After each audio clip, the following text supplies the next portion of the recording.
Hi, I'm the Digital Golf Doc, and if you have tennis elbow as a golfer, then you're in the right place.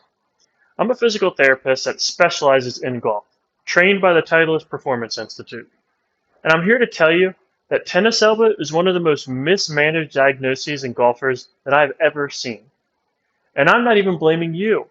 It's often the healthcare practitioners that give bad advice that ends up leading to surgery, injections, more time missing golf than you even need to because they don't understand the subtle differences between a tennis elbow and other types of injuries.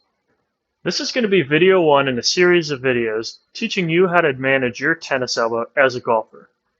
We're going to go through common misconceptions, we're going to define the injury, make sure it is truly what you're dealing with, and then we're going to teach you how to fix it. The first thing you absolutely must know is if you truly have tennis elbow. So tennis elbow is defined by pain in what's called the common extensor tendon. So if you go to your forearm, you're going to see this bulk of muscle, and you can follow that muscle up to this bony part of your elbow, right where the bend happens. If your pain is in this area, then it makes sense that it's tennis elbow. Now, if you have pain on the inside of your elbow instead, or if you have it up farther in your arm, then you're probably not dealing with tennis elbow and you have to go about it differently. There's a few different tests I use as a physical therapist to decide if someone's truly dealing with tennis elbow. You're going to want a positive on at least one, if not both of these tests, to be confident that tennis elbow is your main issue. But first, we're going to stick our arm out. We want to make sure the elbow is straight. We're going to make a fist, and then we're going to bend our hand all the way down toward the ground. You can even put some pressure over top of the wrist, and you should feel a stretch across the back of your forearm. If you don't feel a pretty strong stretch or that usual pain you have, then tennis elbow might not be the thing you're dealing with. Our next test, we're simply going to take our fingers, spread them apart. We're going to apply resistance to each one, and you want to make sure the fingers don't let movement happen. So I'm going to go to the index finger. I'll press down. Good. I'll press the middle finger. I'll press the ring finger, and I'll press the pinky. Now, if you jumped out of your chair, especially on the middle finger one, that's a strong positive, and we can say tennis elbow is likely your problem. The next thing we're going to do is determine if the injury is acute or chronic. If the injury has happened in the past week or two, and it's still really uncomfortable, then it's probably an acute injury. Applying ice, resting it, are appropriate strategies to help it bounce back quicker. However, if the issue is chronic, we have to approach it completely differently. Because it's a tendon, it's an area with limited or no blood supply. So it's not like a hamstring strain where you can pull it and then you just wait some time for it to feel better and then you go back to jogging and running. It doesn't work that way for tendons. Instead, what you have to do is put some stress into that tendon to jumpstart the healing process.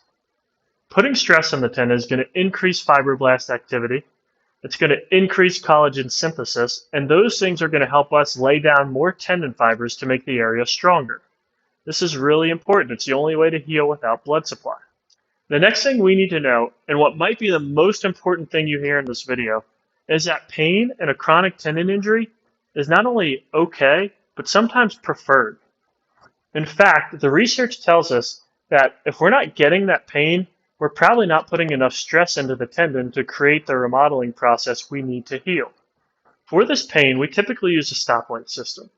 It's green, yellow, and red.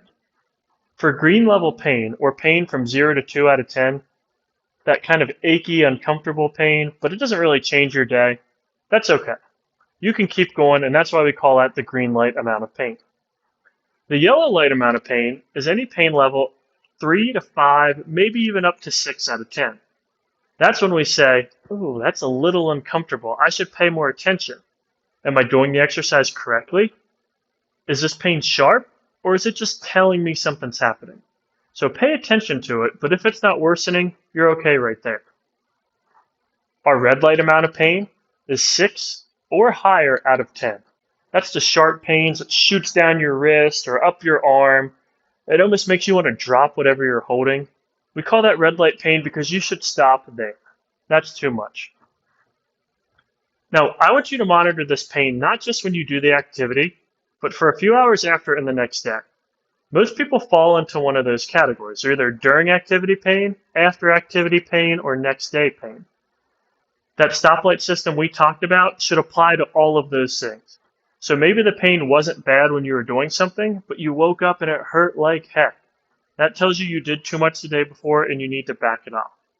The best thing to do is pick a series of exercises, perform them, monitor your pain over 12 hours, and if you do okay, then you can add to it.